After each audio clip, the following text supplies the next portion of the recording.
Greetings, ambassadors. Welcome to the Father's Day edition of Diplomatic Notes.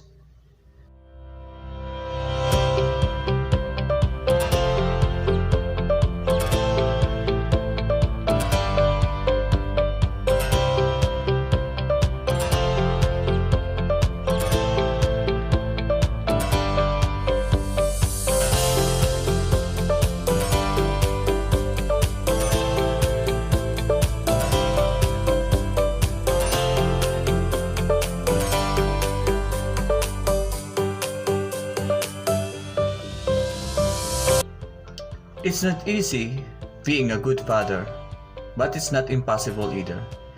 It takes hard work, hard praying, and hard decision making.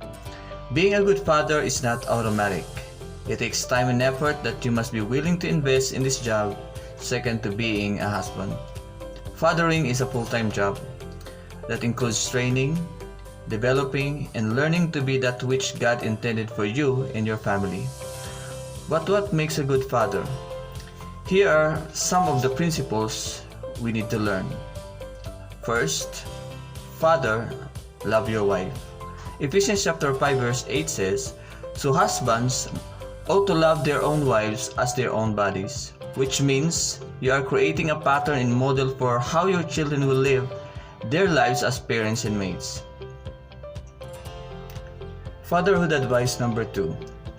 Father, don't expect perfect children. Colossians chapter 3 verse 21 says, "Fathers, don't make your children resentful, or they will become discouraged," which means don't expect your children to fulfill your unfulfilled goals. Accept your children, acknowledge their imperfections, and love them in spite of. So father, don't expect perfect children. Fatherhood advice number 3. Enjoy your children. Psalms 121 verse 3 says, "Behold, children are a gift of the Lord. The fruit of the womb is your reward," which means have fun with your children.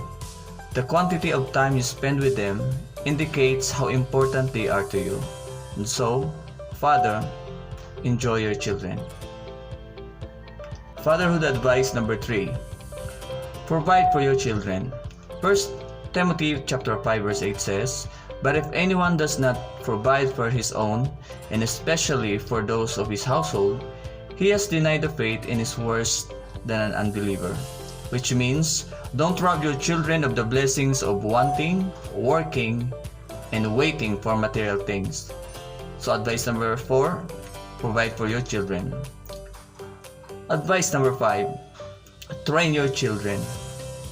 Ephesians chapter 6 verse 4 says, "And fathers, do not provoke your children for anger, but bring them up in the discipline and instruction of the Lord," which means your children, teach your children boundaries.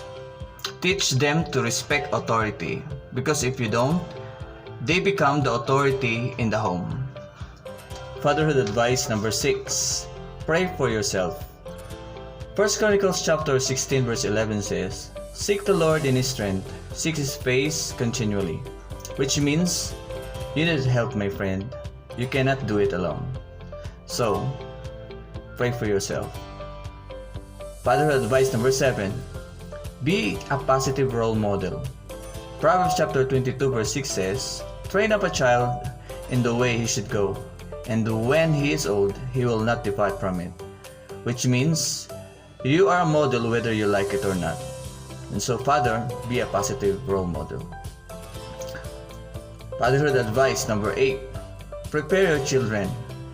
Proverbs 23 verse 24 says, "The father of the righteous will greatly rejoice, and he who begets a wise son will be glad in him," which means prepare your children for entering a godly influence. Prepare them on the path they will take for eternity. So fathering is the hardest job a man can ever have. A good father is priceless. We need good fathers today who understand the purpose, principles, and functions of fatherhood. In this very special day for fathers, let us salute all of them and recognize their sacrifices for the family. So fatherhood is a privilege. It is also a great honor. And most especially, fatherhood is a blessing.